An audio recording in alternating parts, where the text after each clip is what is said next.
Second part of session 104. Let's talk here about unnecessary worry and acceptance. Let's begin.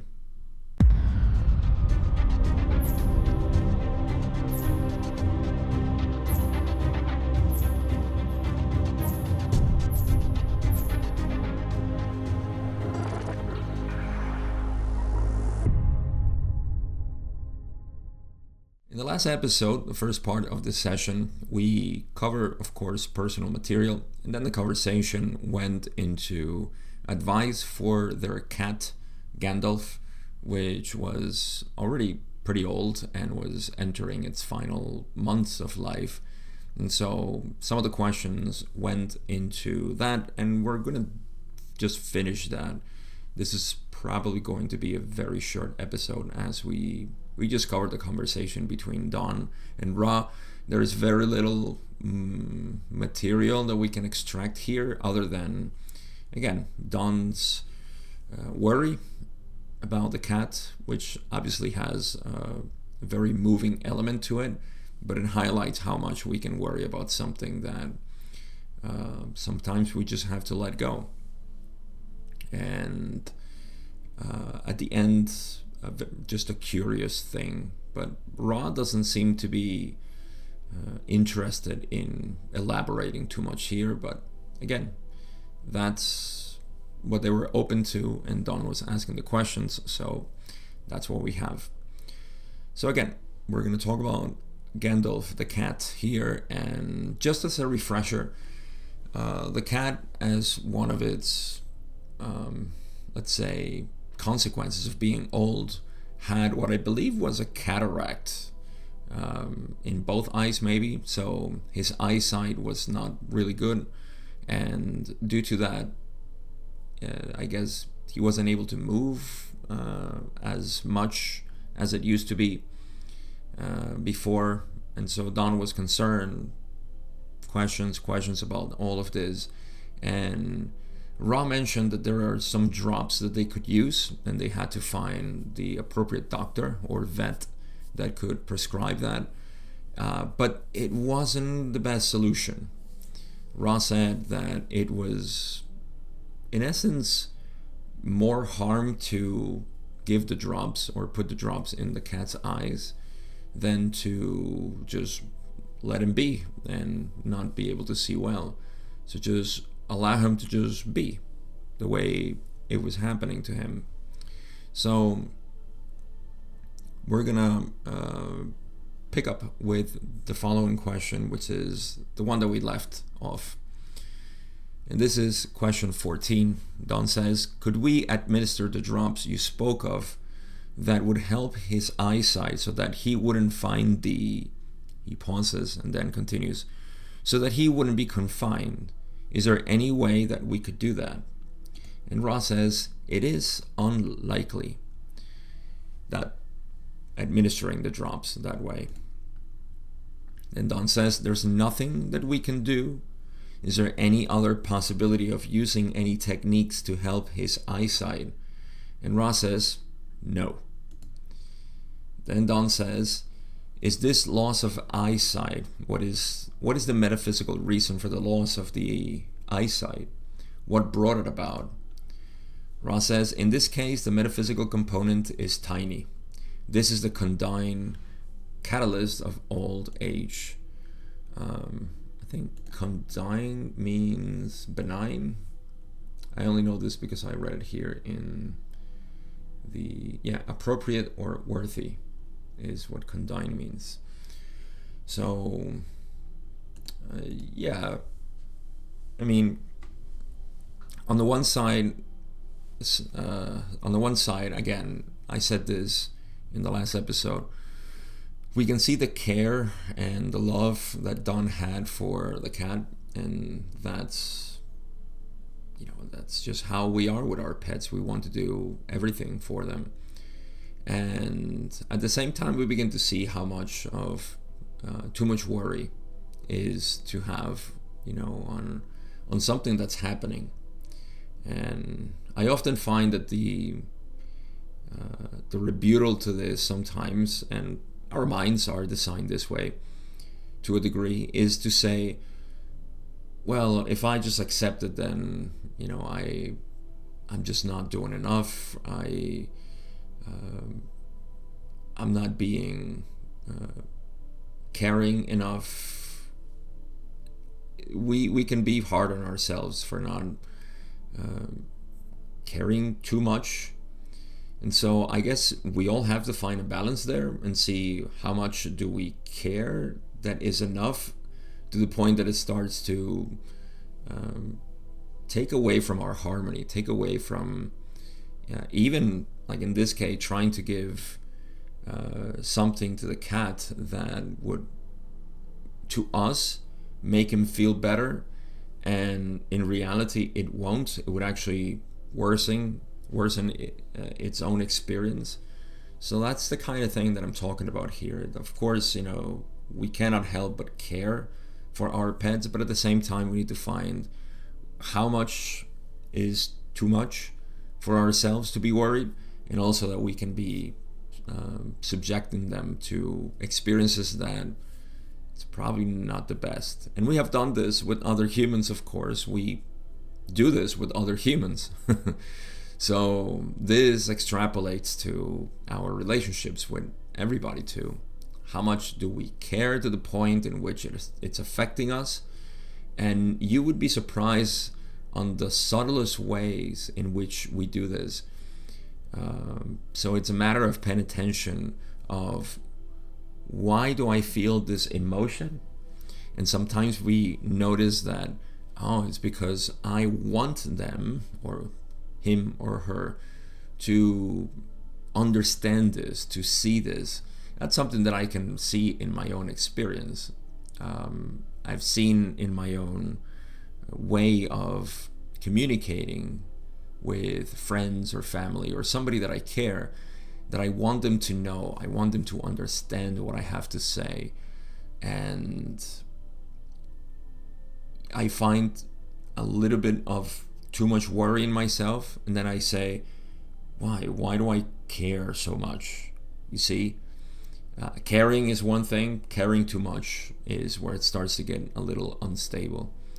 And that can definitely go into me being unkind, which I have been, and I continue to be vigilant about how unkind I can be, just because I want them to understand, so they can feel better, or they can understand better. Or, see, it's a very subtle thing that we can get into. So Don here, asking about the cat, also asking about the metaphysical component of it, and Ra in essence is saying, well, the metaphysical component of this is that the body deteriorates due to old age, and that's built in our plan. Nobody is exempt from dying. We all die. So yes, that's the catalyst of old age. There's nothing too complex here. Let's see what else Don has to ask. Don says, with the drops that you spoke of that would aid the eyesight, how much would they aid the eyesight if they were to be administered? So how much of a benefit this would provide? And Ra says, over a period of applications, the eyesight would improve somewhat, perhaps 20, perhaps 30%. The eye region would feel less tight. Balance against this is rapidly increasing stiffness of motion, so that the holding in a still position is necessarily quite uncomfortable. So here it is. So you have the situation is this one. The eye of the cat is it's sort of blind. It's not fully blind, but it's not seeing well. Of that amount of eyesight, that could perhaps increase or improve 20 to 30%. Now, to us humans, that sounds like, okay, yeah, that's something I'm willing to do. Of course, I can submit myself to that. But A, the cat doesn't know what's happening to him and what they are doing to him. Second, I'm not a cat, but I'm inclined to believe that I wouldn't feel as a cat 20 and 30% as, wow, this is amazing. I can see so much better. Especially because animals adapt to whatever they have easier than us. They don't have the psychological component of thinking how it used to be and how they would want it to be and so on. So things like this we can superimpose to them and think that that's appropriate for them. And I can't help but think that this is a similar thought that, say, Ra had by doing things like pyramids. From our perspective, this would be very helpful. And look at what happened. So, from one density to another, it's not like necessarily we have too much wisdom. And, I was reading this book which I highly recommend, Bernardo Kastrup. And he was coming up with this model of reality under idealism, where he talks about the mind membrane. And long story short, he gets to the end of the book and he is talking about the possibility of there being higher entities that know a lot more than us. And so he gets into this very specific paradigm or question. Do they really know what's best for us? Maybe it is us who know what's best for ourselves because we're learning about that. And that's pretty accurate. I feel that is precisely the purpose of creation. I mean, this is what we know in the raw material and the law of one model in general. But yeah, I feel that this is, we learn for ourselves. And when other entities who think that they know what's best for us try to help us, it doesn't go according to plan. It never goes according to plan. So why or how, this is the question. It's not a question for inaction. Like I said, we all have to follow whatever instincts we have and desires of care and love and so on. But always pose the question, why am I doing this? Why am I trying to help? Reminds me of another yogi who used to live, as they sometimes do, they live in a cave. And I don't know the story as to how he came out of the cave and started talking to people, and people gather around him, and he became, in essence, a guru.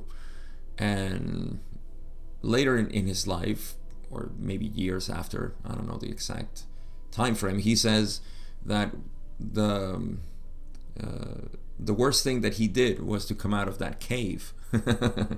You get stuck helping people, and is that good? Is that bad? Well, that depends. So again, there's no morality. I feel like we often want to know, what is the best thing that I can do? Well, the best thing that you can do is what you want to do, but always be willing to learn that what you're doing is not the best, meaning that it can always be better. And so just continue learning is what I mean. So yeah, the 20 to 30% improvement I don't think would have been so much of a difference for the cats. And again, when we think we're doing good, we may be doing harm. In this case, Ra says that balance against this is rapidly increasing stiffness of motion, so holding the cat still, right, while giving the drops. And I mean, it must be an awful experience for the cat, feeling old, feeling maybe a little bit cranky, and then have to be submitted to this. And as far as I understand, these eye treatments are several times a day. So the following questions that we're going to find, we don't have an answer, but I'll try to speculate. Question 18, Don says, Then Ra thinks that the benefit derived from the drops would not be worth the cat's discomfort. This would probably, and he stops, then he says, is there any way that the cat could give or could be given anesthetic and drops put in the eyes so that the cat was not aware of getting the drops? And Ra says, the harm done by putting the allopathic anesthetic into the body complex of this harvestable entity far overshadows the stillness accruing therefrom, which would allow administration of medicaments. So, 3 options. We leave the cat be, blind as it is, and just get used to that. I feel, like I said, that animals adapt easier to conditions than we do because they don't have to psychologically suffer. And if they do, it's very mild, it's very tiny. I don't even know. But it seems like they can adapt when we know that what we can do would harm them more. And we can come up with a lot of examples of this, but I won't. So we have option A, that's that. Option B, put the drops, administer the drops to the eyes while holding him still and opening his eye, and that seems like torture. I mean, as good as, I mean, I'm not saying again that maybe you have to do this and it's fine. You know, the cat is young, it's going through a treatment that is going to save his eyesight. Obviously, I'm not saying in any case, but in this case, it seems like torture for the poor Gandalf. And so doing that is option B, which they have been discussing, and option C is what Don suggested, to put anesthetics into the cat, which again, you know, it's a kind, benevolent idea, you know. So to bypass the suffering of option B, let's give him, you know, anesthetics or numb him down. Well, Ross says that the harm done by putting these anesthetics far overshadows the stillness that would be, you know, from option B, to hold him still.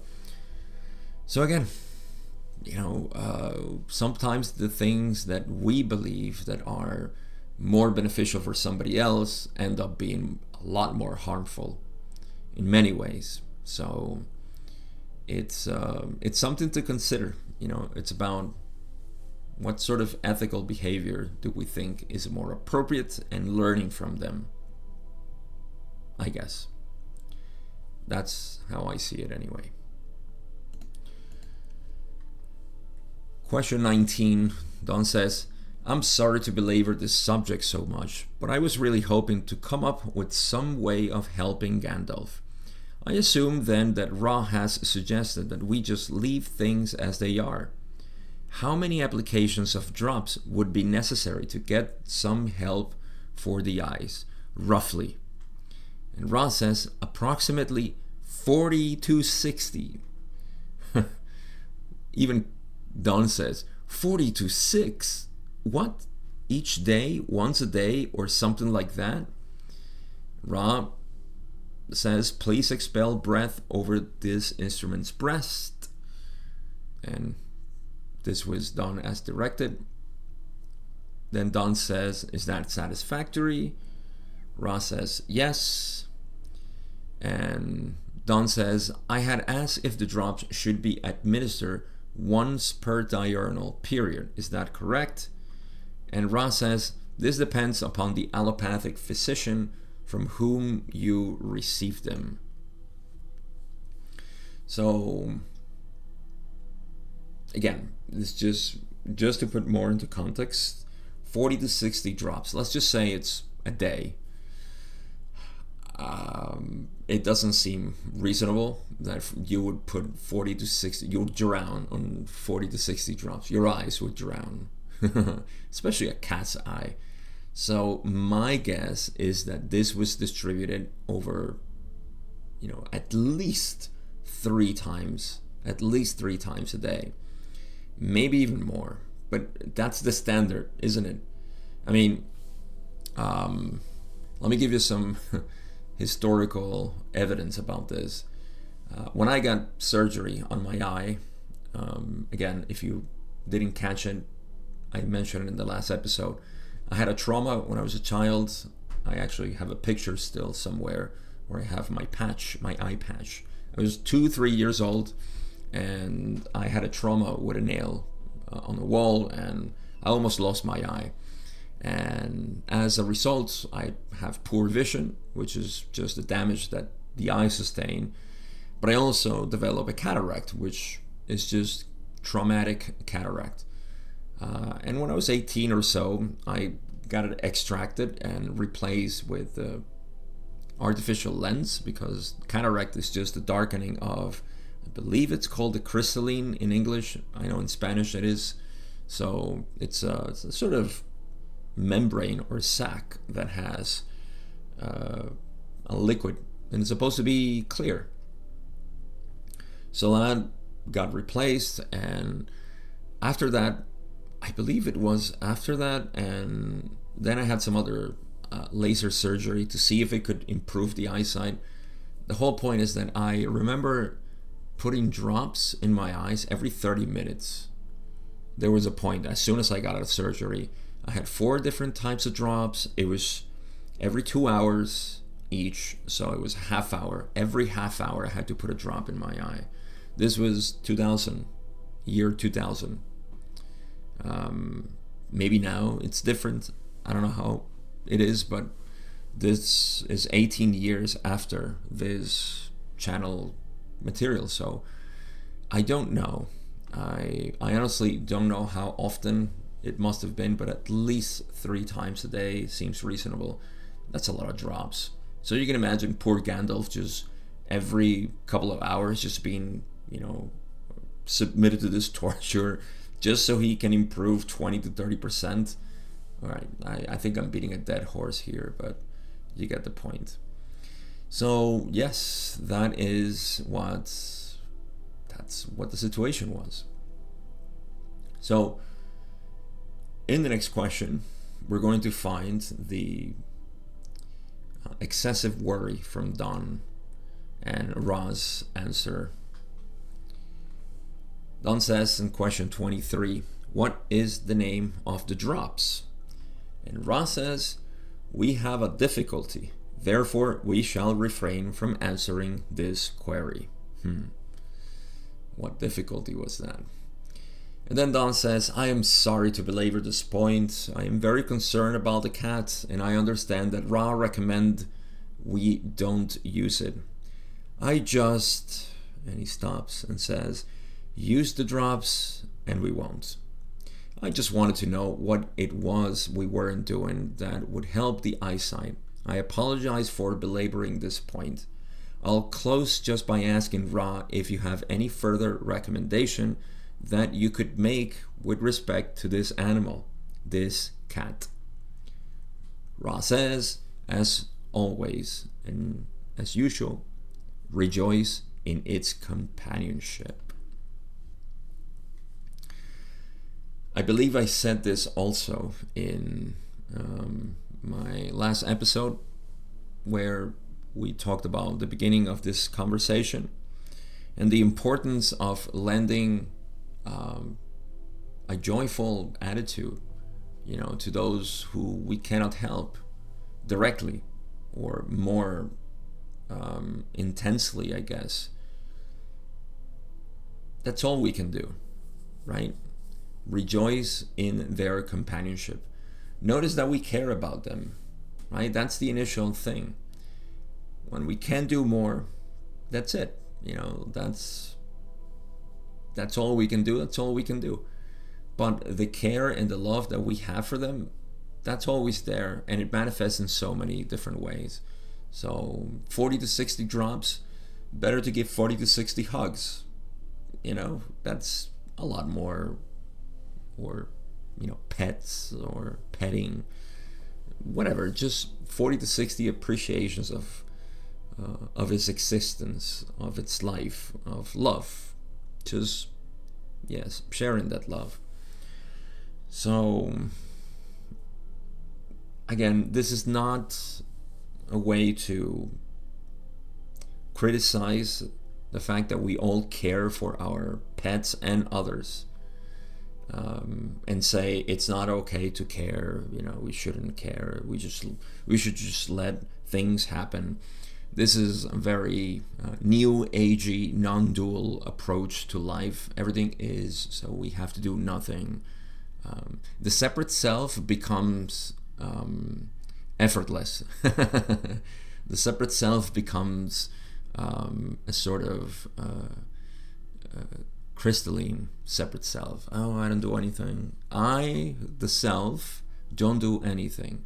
I just let things happen to me.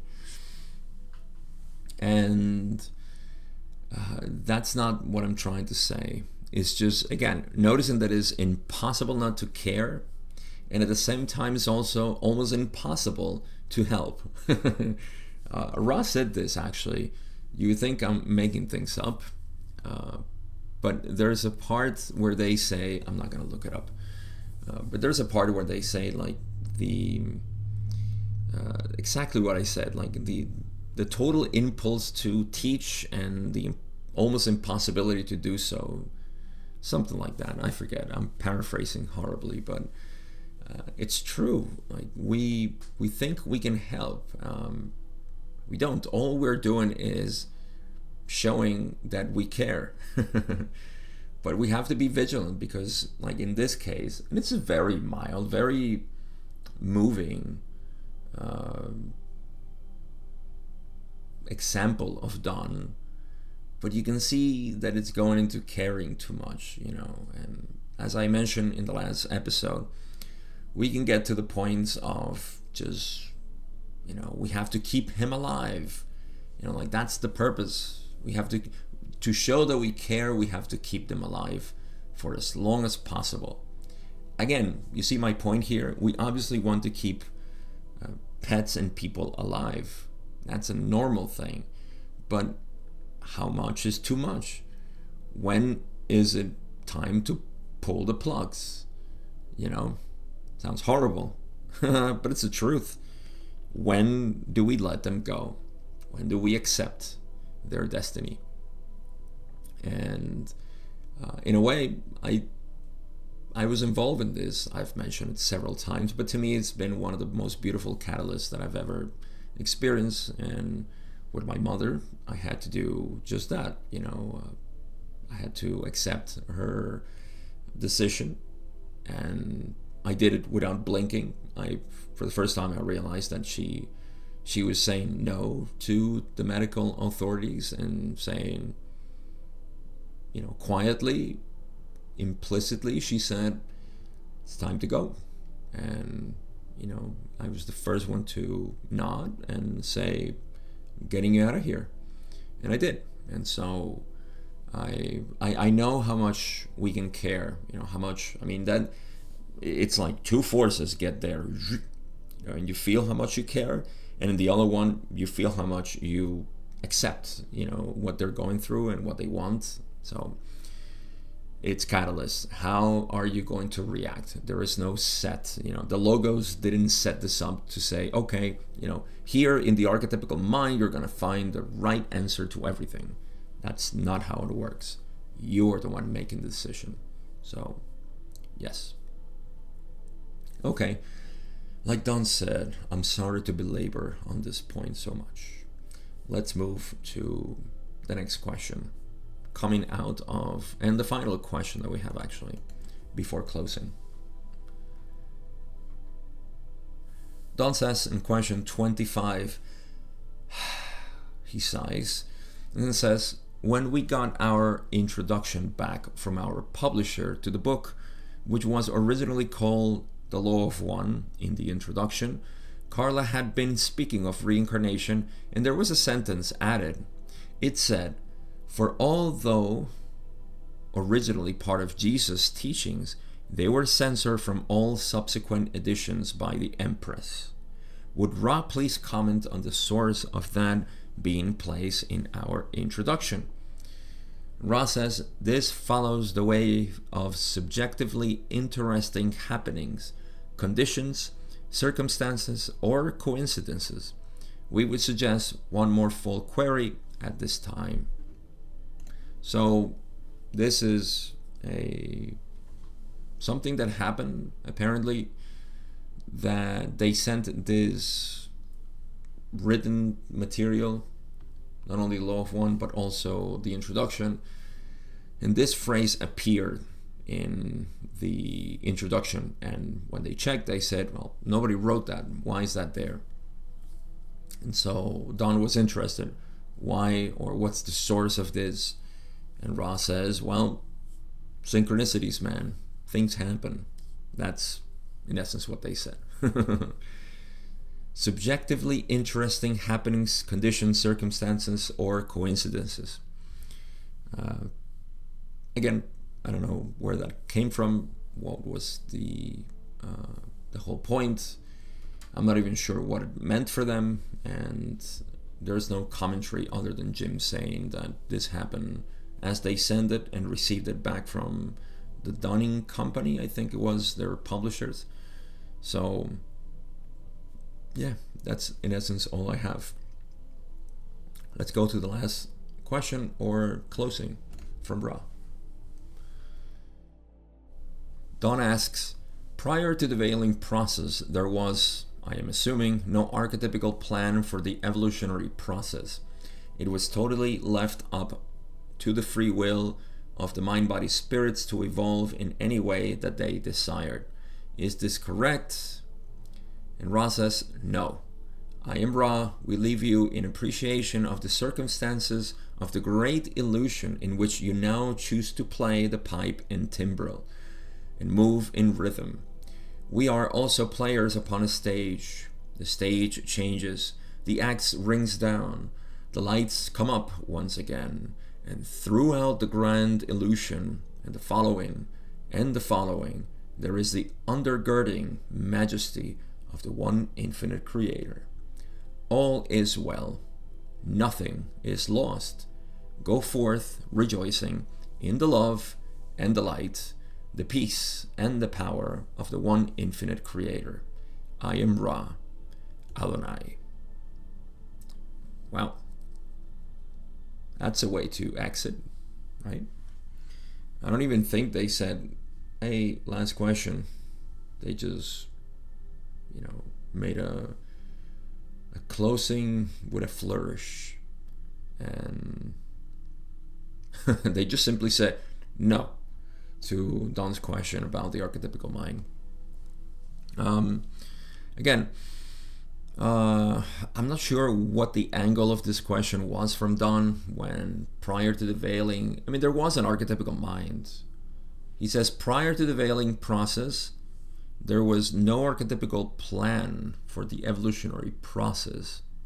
It was totally left up to the free will of the mind-body spirits to evolve in any way that they desired.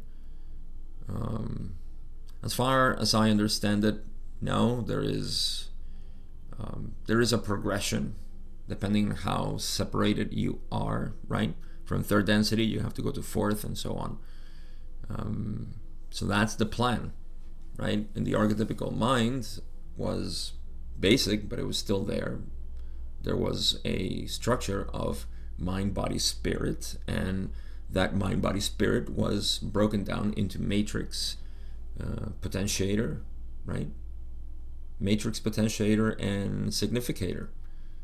So that's an archetypical mind. And of course, if there is an archetypical mind, then there is a structure, and that structure is how we evolve. All right. So in any case, I just try to answer Don's question with my limited knowledge. But Ra gives a very poetic and beautiful answer here.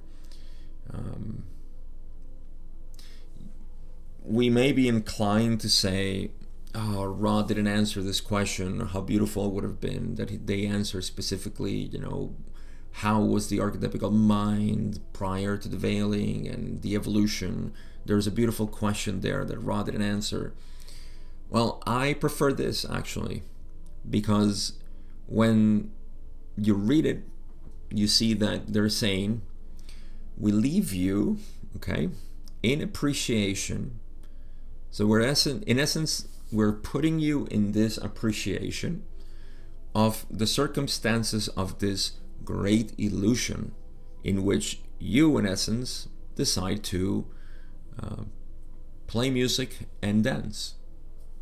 In essence, you are creating the music and you're also dancing to it. Beautiful way to put it. They also remind us, and I find this very important, we are also players upon a stage. They are just another mental resource. They're nothing beyond ourselves. The stage changes. The acts ring down. The illusion, the creation is always changing. Our lives are always changing. Our minds are always changing. Everything is just one continuous change. And the acts ring down, meaning everything collapses down again, and then the lights come up once again. So death and rebirth, but not in the sense that we normally see it in mortality as human bodies, but rather the death and rebirth of the mind. And throughout the grand illusion and the following, meaning through every act, through every change, through every heartbeat, vibration, creation and destruction, there is the undergirding majesty of the one infinite creator. That's where we want to go. That's where we want to begin and end, as Ra suggested. Always begin and end in the creator. All is well. Nothing is lost. So I love this answer, particularly to finish the topic of this last part of session 104. Conclusions? Well, again, as I mentioned, it is impossible not to care. And at the same time, it's impossible not to see that we are helpless. We can only figure things out for ourselves. So in the end, anything that we do to help, it's an extension. It is a protrusion of our love for whatever it is that we're trying to help. So what I'm trying to suggest here is that we never lose sight of the reason why we care, the reason why we have become the way we have become, or how we are for trying to help anybody. Never lose touch with that source, which is love, is the desire to share, to see the other person better, the other self, including pets here. So I think this answer here at the end reminds us of that, because if we start with the creator, if we start with this primordial mind, then we are already all the potential for caring is right there. All the potential for doing anything, helping anybody is right there. And I don't mean this as a resource in which we take out, meaning that from this creator thing that is there, I'm just going to draw out, like I'm plundering, the creator for tools and ways, techniques to help others. That may be the case, that may come out, but I'm saying from that state of simply being is the best way in which we can help, because it's sort of like all the energy is there, And the best way that we can help or we can do anything will come out as spontaneous as possible, as it is, as it should be, without, of course, the mental process of saying, did I do it right? Could I have done it better? And so on. And avoiding, this that we start to care too much when it is too much. So that's all we have for today. We just finished session 104. We have 2 more sessions to go, probably 4 more episodes. We're counting down.